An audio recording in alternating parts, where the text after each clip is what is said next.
Look at my shirt. It's Baby Yoda. Another shirt from Doolin. He supplies me with all my best outfits. What a guy. Doolin from Table Knots is my stylist. If you too are interested in getting a new wardrobe or changing up your style, I recommend reaching out to Doolin. Yeah. He does it best. He has not helped me. He's given Jeff some stuff, but I took it. Correct. Because it fit me and not you. Correct.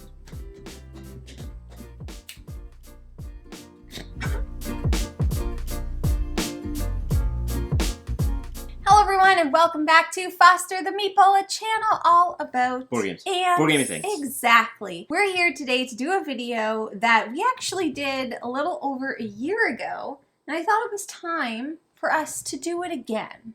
You know, sometimes you just gotta take a look at your collection and be like, we should do this again. Yes. And that video is going to be 5 unexpected games. So basically what that means is 5 games that before we played them, we thought maybe we weren't going to love them.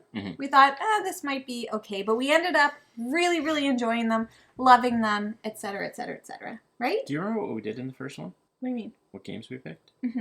No. Sheepy time. What else did we pick? I don't remember. That's fine. I was just curious. Jeff was just curious. I will link our original video below, so if you're interested in seeing the other 5 that we talked about last year, you can do that. How long ago was it? It was a year ago. Like, how early?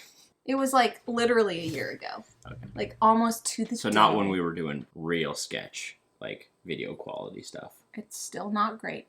You know what? We didn't have lights then. We had a different camera. It's funny because in a year from now, we'll look back at this one and be like, oh, trash. We do our best. So we have 5 games to talk about, Jeffrey. Let's maybe start with this one. Okay. Which has become one of the loves of my life. And that is Boomerang Australia. Look at this unassuming box. How many times have you won Boomerang Australia? You know what? Part of my journey is to one day defeat Jeffrey in Boomerang Australia, which I have yet to do. I've never lost to Jamie. I've only lost to Billy. We play this game all the time. This has kind of replaced that go-to game of Silver Bullet for us, which we don't tend to revisit as much anymore. Yeah. Don't make that face about Silver Bullet. I still love it. We played it so much. We played it so much. Boomerang Australia is a game that I got because Jeff and I are going to be doing a video that I needed a game from Australia for. That's all I'm going to say. That's all you need to know. It's surprisingly very difficult to find games that are based in Australia. So I Googled it and I found this game, and they happen to have it at Boardroom Game Cafe. I was like, you know what? Let's just pick it up and we'll play it and we'll just see. Obviously expecting nothing from this game. I didn't know anything about it. When you look at it, it doesn't. Somewhat unassuming. Yeah, it's somewhat unassuming. And we played it, and immediately I loved it. Like from the first play. Do you love this game? I do like it a lot. I mean... Do you love it? I don't know if I love it. Oh, Jeff. Throw around that L word, I mean, would it's ya? a flippin', right? It's a if flippin', they have a right? certain spot in my brain of enjoyment, then I enjoy this one. Did you like it more than you thought you would? Yeah, for sure. Okay, good. This is a flip and right set in Australia, so it's also a card drafting game. So each player gets a hand of 7 cards. You pick one, you pass. You pick, you pass, you pick, you pass. You do that for 4 rounds, and you score according to how many pairs of animals you have, and there's a bunch of different things. And whoever has the highest score at the end wins. It's very simple, but it's got an element of strategy because you need to be watching out what other people are doing so you don't hand them the cards that they may need. Especially in a 2-player game. The hate draftiness of the game enhances, obviously, a 2-player. Your first card you'll always have face down, so the other person won't know what that card is. There's a scoring mechanic based off of that one card that's down. But the rest are face up. They will see what you're going after. They will make decisions based off of, oh, I see Jamie's going for a pair of alligators. I'm not going to let her have this alligator card. Exactly. And you're trying to fill out the entire map of Australia. You're also trying to see like, oh, Jeff's really close to finishing off this region, so I want to make sure he doesn't get the A card because that's the card he needs. There's a bunch of like, take that strategy within this game. And this game is also on BGA, so you could definitely try it out on BGA if you are interested. And there's also 2 other versions. There's Europe and there's America. I have played the Europe one and this one, and my preference is still... Boomerang USA, right? Yes. Not Boomerang America. Yeah. Okay, sorry. Boomerang USA. Anyways, that is the first game. on this list. Next up from Pandasaurus Games, and this was sent to us from Pandasaurus, so please keep that into consideration. We have Wild Style. Wild Style is a real-time strategy game where you are grabbing cards and playing down cards in order to take over territories. By tagging. And the theme of the game is that you're tagging them with spray paint.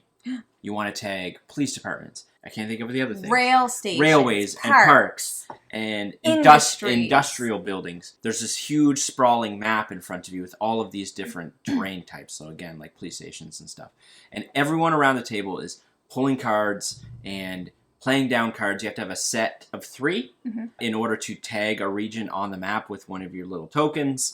And you're trying to complete objectives that change per game. So you might need like 5 lines in a row on the map, or you might need a cluster of 5. But the fun fact is like... Fun fact. The fun thing is like if you have 1 token out on the board and it's alone, it's gone. It gets removed. You always have cards in your hand, but you can't have more than the cards in your hand. So there's like an added element of stress in the way that you pick up cards and you put down cards in order to make sets, and you're relying on what the other people are discarding. And you're only allowed to use like 1 hand. Yeah, that's the thing. Like you can only use 1 hand. And we played this at 4 with the Cavre guys, and I definitely was cheating. I was like, it's hard to not. It's madness. It's madness, as Chaos. most real-time games are. Yes. Real-time games are not a thing that I have ever enjoyed. I'm trying to think of one. Cuphead. True. I do like Cuphead. I really, really enjoyed this. It was an absolute blast. Just the right amount of stress. In just the right amount of stress. I could see this going very poorly with the wrong group. But if you have the right group of people, it's an absolute blast. It's a riot. It's chaos. Yes, because you have to be quick, which everybody knows I am extremely fast. So, and we didn't expect to like it. Like, it was one of those games that kind of, Pandasaurus sent it to us. It just showed up. We didn't ask for this one. We're like, oh, well, like, let's just play it and see. And yeah, it definitely exceeded my expectations of what it is. Yeah. All right, the next one is Point Salad from AEG. AEG did send this to us, not for review. They sent it to us in a content creator package, so just so you know. So we knew that they were sending us a package. I had heard about some of the games that might be in it, including this one, and I was kind of like, I don't know. I've heard pretty mixed things about this game. I think a lot of people feel like it's just kind of okay. And sometimes when you hear that about games, it lowers your expectations so low that when you play the game, you're like, this is great. That's kind of what happened to us. We've played Point Salad. There's also the Pokemon version, which has EVs, which we also played. I'm just going to get it. Why not? Why not? There it is, this beautiful little thing. We played it. And it was so much more fun than I thought it would be. This is literally, by its namesake, a point salad. You are setting out a market of vegetables. Above it, there are cards that have point on them, objectives, and throughout the game, you are either taking one of those objective cards or you're taking 2 cards from the vegetable market, trying to score as many points as you possibly can. I expected almost nothing from this game. Like, I thought we were just gonna play it and we're like, whatever. I really, really liked it. Like, this is a game that I can see being like one of those games that we pull out when we're like, oh, I just want to play something fun. I had 0 expectations. Definitely not a game that I would ever be like, let's play that. Had a really good time. It's super simple. It plays in like 10, 15 minutes. Oh, it's super quick, yeah. At 2-player. I don't know. I just feel like, is this a game that like I like love and I'm obsessed with? No, but it definitely exceeded my expectations and I liked it so much more than I thought I would. We've played this one twice and now this one once. The fact that we've played this twice, if you were to say that previously, I would have disagreed. I think there would be a one-time thing and then we wouldn't play it again. If you're just sitting there and you're like, I want to play a game in 10 minutes, it's a good one. It's a really good one. Yeah. Next one is one we actually had played at Dice Tower West. Brian Boardroom. Look at this guy. Where'd the top of his hair go? I think this one's more so a Jamie thing than a me thing, because this wouldn't bug me, but it would definitely bug Jamie. I like the color of the shade of the blue. Yeah, it's a beautiful color, blue. I actually really like the artwork, but I know you don't. So Sam over at Lower the Board, go check him out, wanted to play this at Dice Tower West. So we sat down and played it with him, his wife Katie, and Mick from Our Family Plays Games. And it was out on the table, and I was like, meh. It's kind of beige. It kind of reminded me a little bit of Haunts of Teutonica, where it's just kind of like bland to some degree. Like the board looks a bit bland, the colors are a bit bland. The art and I was like, there can't be much of a game here. Like, there can't be a lot of game here. It looks too simple. And then we played it, and I'm like, this game is incredible. So it's basically a trick-taking area control game. So you're playing around hands, and you're taking tricks, and if you take a certain trick, it allows you to place your influence or your control token in certain areas on the map. And that's basically how you're going to score points. There's other tracks in order to score points. What's the word I'm looking for? Like, you're basically courting someone, and if you go up that track, you'll score victory points, and et cetera, et cetera, et cetera. Brian Boru is one that, again, I didn't think I would like it when I saw it on the table, and then we played it, and we played it, I think, 2 or 3 times. We played it twice, yeah. At, like, midnight. So that has to play into something. But also keep in mind, we're playing some really awesome people. Yeah. That really enhance the experience. It's a trick-taking game, which has never been my favorite mechanic. It's area control, which until recently wasn't one that I played a ton of. And so, like, I was like, okay, well, I'll play this, but this wasn't one that was on top of my anticipated games list, and I was going in with mediocre expectations, and we just had, like, the best time ever, to the point where we ended up buying it, even though it's a minimum 3-player count, and we're just, you know, the 2 of us. So we're really excited for when we make our move, and we get to play this again with our play group. The artwork, this guy. When was Vegas? Was that this year? Yeah, it's crazy.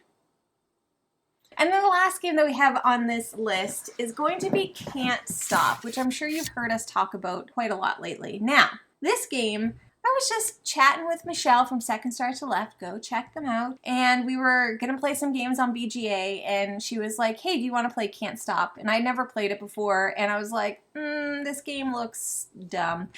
And she was like, no, it's really fun, so let's just play. It's pretty simple. And I said, okay. Literally, I got addicted to this game. This is strictly a push your luck game where you are rolling dice and choosing different paths to go up, trying not to bust until you get to the top. The first person to get to the top of the 3 number rows wins, basically. I loved it, like, immediately. And then I was like, oh, Jeff, let's play this game. And what did you think? Oh, I had no interest. Yeah, Jeff had 0 interest. Push your luck is not my thing. Trust me, it's gonna be great, is what I said to him. I was talking to, I think maybe my sister on the phone. Yeah. And we're playing it. Yeah. So, like, we played it, immediately loved it, to the point where, like, we have to buy this. Like, we need to own this game because there's so many people that we could play this game with. The implementation on BGA is fantastic, so definitely go and play on BGA first. It's so much fun. You could play it with anyone. If you're like, oh, I hate push your luck, well, you know what? Maybe you won't like it, but I don't know how you could possibly not like this game. It comes with 4 translucent die. It's just silly. Nice. I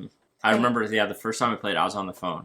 And Jamie beat me, and I was like, again. And then we played it again, and I was still on the phone, and she beat me again, and I was like, again. We just kept going with it. Over and over and over again. And my mom really liked it, too, which is fun. Like, look at it.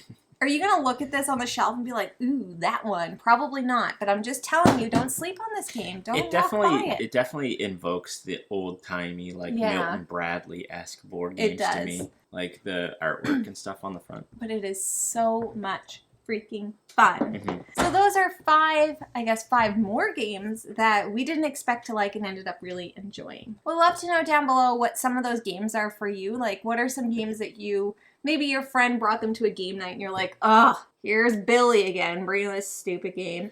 Billy, you would never bring a dumb game. Let's think of somebody else. What's a name? Here's Bobby. Jamie bringing... No!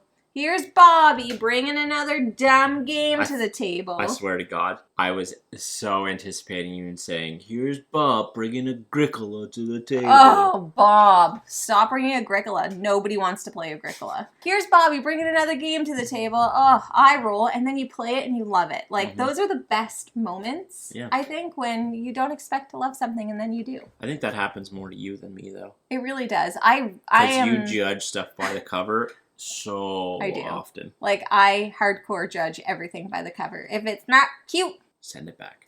I send it back. Like a side salad. If the salad comes on top, I send it back. That's all that we have for you today. If you're interested in buying board games like any of the 5 that we mentioned today, you should first start by checking your friendly local gaming store, which is where we got this one and that one. Our friendly local gaming store is the Boardroom Game Cafe. Show your mug.